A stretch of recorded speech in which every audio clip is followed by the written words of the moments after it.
You're listening to the Lost Geographer podcast, and this is episode 21 about the global shuffle. In our modern globalized society, understanding geography and culture is crucial if you want to succeed in life. Unfortunately, many people are still unaware of the world around them, which is fueled by media that are focused only on profits, clicks, and promoting agendas rather than providing accurate information. Here at the Lost Geographer, we aim to promote geographic and cultural literacy through education and travel by bypassing the media. We have guests who talk about their own countries from a native perspective, travellers telling their stories and lessons, and related topics that will aid you on your journey towards geographic and cultural literacy. Get the raw, candid truth about the world we live in and understand your place in it. Because at the end of the day, it's your world. Own it. Hey everybody, so while this podcast and site do increase your geographic and cultural literacy, the best way to attain literacy is through travel. Now, I understand that many people think traveling is expensive and stressful, and understandably so. However, it doesn't have to be this way. Traveling can be cheap and relatively stress-free if you know the right places to look for flights and already have an understanding of common travel mistakes. If you want to learn how, check out The Ultimate Guide to Smart Budget Traveling. It's a video course that will teach you how to save hundreds on your next vacation and thousands throughout your life by showing you how to make different rewards programs work for you and introduce you to sites that have prices you could have only dreamed of. I will show you how I've done things such as book transatlantic and transcontinental flights in the US for less than $10, and how I don't pay ATM fees anywhere in the world and withdraw money according to the exact exchange rate and not get ripped off. Want to learn more? Check out literacy.thelostgeographer.net for more information, and for a limited time only, I have taken off 67% of the course's original price to provide it to you for just $19 using the code SUMMERTRAVEL, all one word. Consider it an investment to learn how to invest in experiences to become geographically and culturally literate. Again, you can find it at literacy.thelostgeographer.net. All right, everybody, welcome to the Lost Geographer podcast, where our goal is to promote geographic and cultural literacy. It's your world, own it. I'm your host, Rohit Amruther, founder of the Lost Geographer. You can find us at www.thelostgeographer.net as always.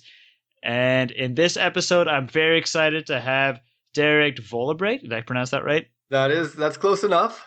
How do you pronounce it? Vollebregt. Yeah, Vollebregt. I actually pronounced it G. Oh, okay. Yeah. So Derek Vollebregt, who is the founder of the Global Shuffle podcast. It says in the description, the Global Shuffle podcast shares global perspectives that you normally wouldn't hear on TV or on your newsfeed. On each episode, he speaks to cool people from around the world about their passions and their thoughts on global issues, very similar to mine in purpose, and that's why I'm super happy to have him on the podcast. How you doing, Derek?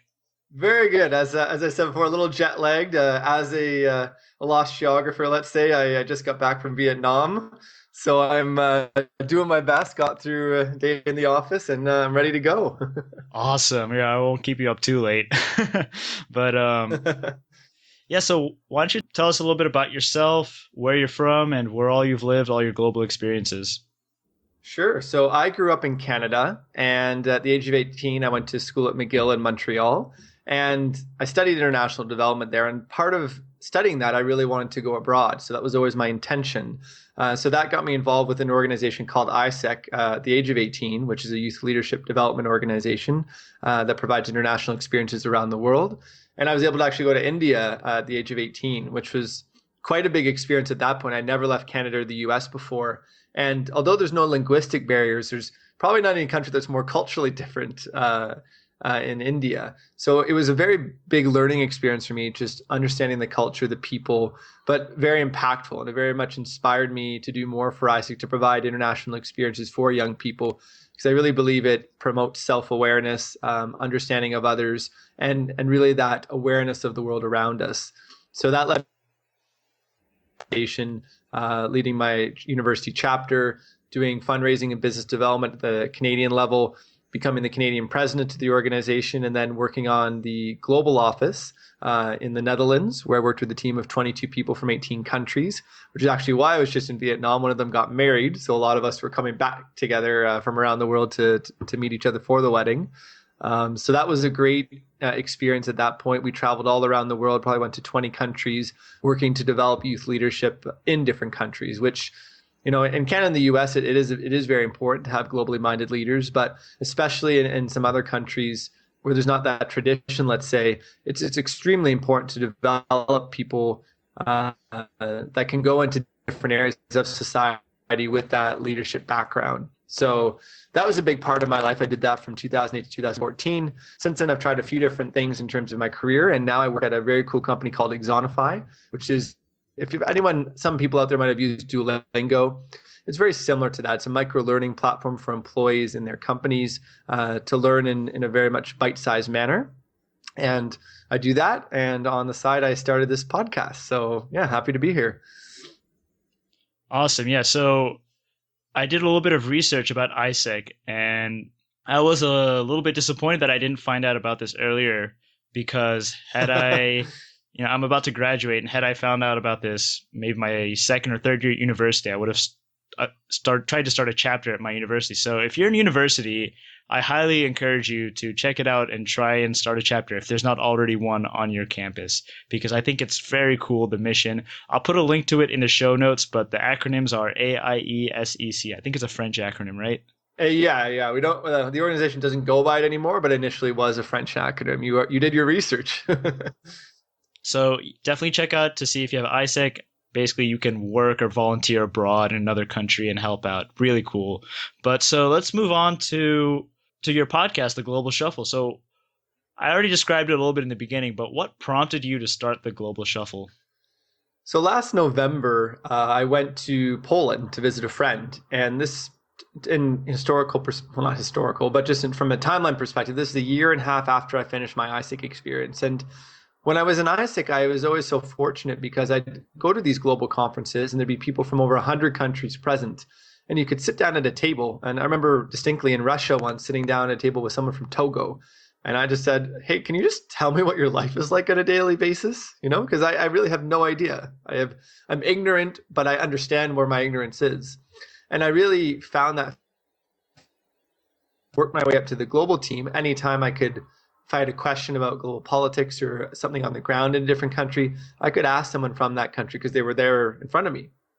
And so in between that, in my time going to Poland, I was back in Canada. And what I found was a lot of the media I was consuming and my immediate social media circles were very Canadian dominated. And I wasn't having the same conversations anymore that I had previously. And this really hit me when I went to Poland. And I was asking my friend why the Polish were, let's say, not welcoming refugees. I said, I just don't get it.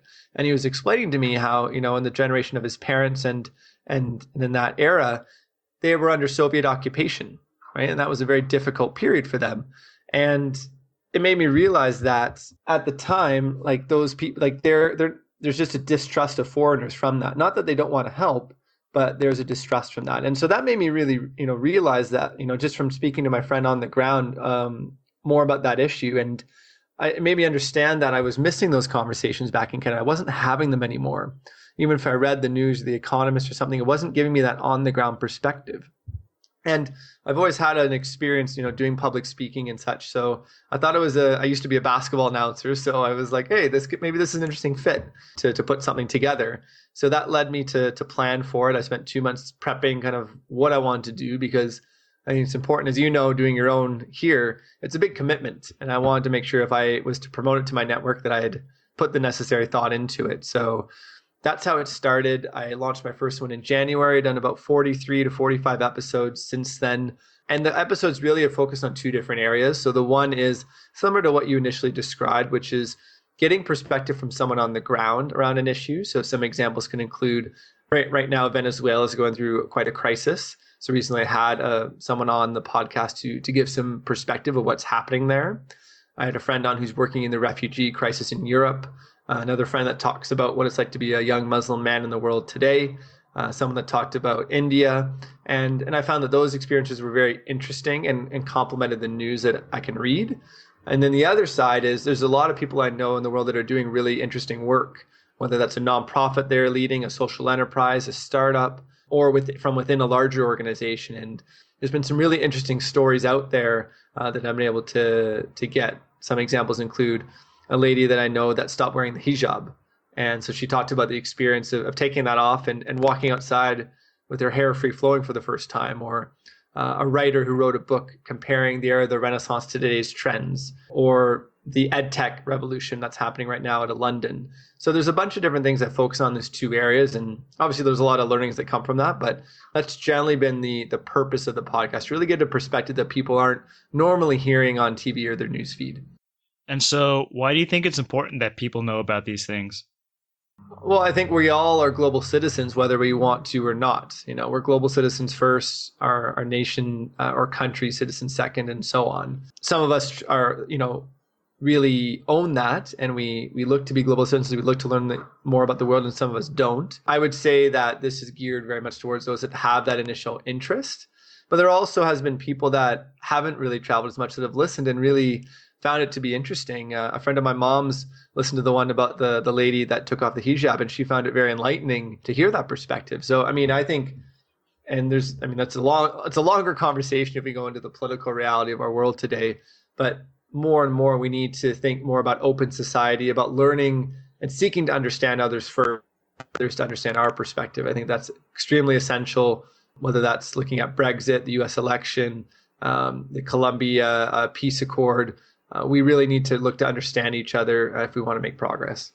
I really like that. And then, that's basically what I felt too. I felt like we weren't having these conversations because there were things like the media that were just feeding us stuff that was either extremely biased or just wasn't feeding us the good information that we needed to know. And I agree, it's important to have these talks because you gain a whole new perspective that you didn't think possible. People don't realize that when you do think outside of the realm that you're used to, you just gain a whole new perspective. And you're not aware of that because that's outside of what you're used to. And so when you do expand your perspective that way, you can really gain a whole new dimension of knowledge. Absolutely.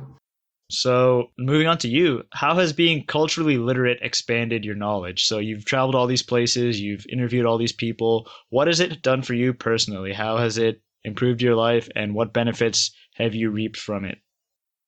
Well, I'd say I am who I am today because of the travel I've done. I firmly believe that every experience that we have, whether that's in a different place or a different area of experience, really shapes who we are. So yes, I was born in Canada, but part of me now is the part of me that lived in Europe and India and that worked with people from around the world. Each of those experiences really shapes me. I'll give you a small example. In Canada, we love our small talk, and in the US as well. Whereas in Europe and in other countries, people value much more deeper relationships and less small talk. And I found that working in both environments, I've now shifted to the middle of that, where I do value small talk, but I really value those deeper relationships as an example. So I really believe that those different experiences that we have really shape us into who we are. I think number two, it really makes us self-aware. So for me, I remember going to India at 18 and I came back thinking, the beliefs that I have, do I have these beliefs just because I grew up in Canada or because I really believe that these beliefs are true? So in terms of how I think, a government should act, in terms of I think the values that our society should have. As an example, I've always grown up with healthcare being free because I live in Canada. Do I believe that government should do that? So on one part, it's like, yes, I think that's what they should do. But the second reflection is that because I think that's the right thing to do, or just because I've grown up in an environment where that's been how it is? So I think that those experiences really help in terms of self-awareness, understanding communication styles, culturally, how I come across. That's been huge. And also just empathy and understanding others. The more time I can spend in other countries and struggle and understand that there is no right perspective out there. There's just different perspectives. And that's a real big one for me, is that I think especially in North America, sometimes when North Americans travel, there tends to be a sense of this is the right way to do it, speak English, blah, blah, blah. But really, there's no right or wrong. There's just different. And going abroad and having these cultural experiences really has shaped that with me. And the third is just understanding the world around me. So I very much think as a global citizen first. That comes also from studying development. But I think the lens in which I view the world always, and you can look at an issue like climate change as an example. What do we as a global society need to do first? Then what do we as Canada need to do? And then third, in my local community. And that's the impact that having all these cultural experiences has had on me. Yeah, I definitely agree with you, because when you do get different perspectives from other people, you can incorporate that into your own life to make it better and to do better things. For example, I had someone on here to talk about Brazil, and he mentioned something that Brazilians are very hygienic and that they do things like brush their teeth after every meal. Now, I mean, I brush my teeth, but like I usually do in the morning and before I go to bed. I never thought after every meal, but I started incorporating it, and my teeth are a lot cleaner now, and if, I feel better about my dental hygiene. So things like that, little things like that, you can learn from just observing the way people do things. And once you do observe the way people do things, you realize that people just don't do things to do things. They do it for a reason. Just because you might not agree with it doesn't mean it's wrong. They have a reason for doing it. I think that's something, I know this probably speaks to the mission of your podcast, but that's why there's a big difference between being a tourist and really experiencing someone's culture. And I noticed this even in Vietnam, where I just was for the wedding. You can go to a resort in Cuba and have a certain experience. You can go on a guided tour and see all the monuments, but that's not how a local lives. I think the best way to travel is really to go visit someone that lives in a country and experience life as they experience it. To me, that's the best way. And an example, as you said, in terms of something simple like brushing teeth, is something you would only notice if you actually lived amongst locals. So I think that's really the best way to travel, and that's how you can pick up on those cultural tendencies that you might not get from just looking at a monument, let's say. Yeah, I really like that you just said that, because that's a huge thing I keep talking about continuously on this podcast. Episode 10 was all about that. I call it traveling the right way, and that obviously there is no right way, but if you really want to get the most out of your vacation, you need to immerse yourself in the culture, and you can't just stay stuck wandering around with the tourists, staying in a nice hotel. You should do something like stay with a local on Airbnb or couch surfing or something like that, and really just get a local perspective. Eat at local restaurants, drink local coffee, things like that. And you can just really see how much more enriched your travel will be, and you'll get more experience out of your money if you do something like that. Couldn't agree more. Yep. Love it. So what are your future plans in terms of, I guess, the podcast and traveling, and where do you see yourself going with this project, and just in terms of the whole culture thing? Because I know you're obviously very involved in it. So how do you see yourself moving forward in it? So I've been thinking about that, having some time away the last week. The number one focus is just creating high quality content for me. I'm starting to think about, the fall schedule and who I want to have on. And I really want to focus in on some key issues. So an example, I don't have this person confirmed yet, but I just read a book about a girl that lived in North Korea and escaped. It took 9 years and she was able to escape to South Korea. And it was such an incredible story. And I'm not sure how to get into contact with her, but I'm like, that's a type of story I would want on here. And I think what I'm also shifting to is, out of the 45 episodes or so I've done, about 35 or so have been with people I knew, 10 with people I didn't. And I think I'm probably going to be shifting more to the ones I don't. So really targeting folks that I think have an interesting perspective, because at some point the network runs out in terms of the people I know directly.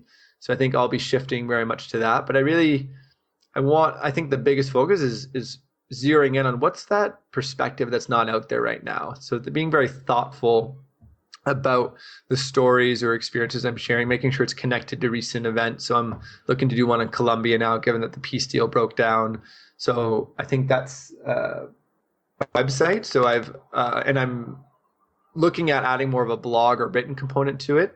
I haven't done as much yet. I'd like to do more. So that'll be a priority in the coming while. And I think it's really just ensuring that those episodes are high quality and getting people to spread the word. I've heard some really positive feedback from a lot of folks the last little while, which has been very nice to hear. Also, like, good feedback on ways to improve it.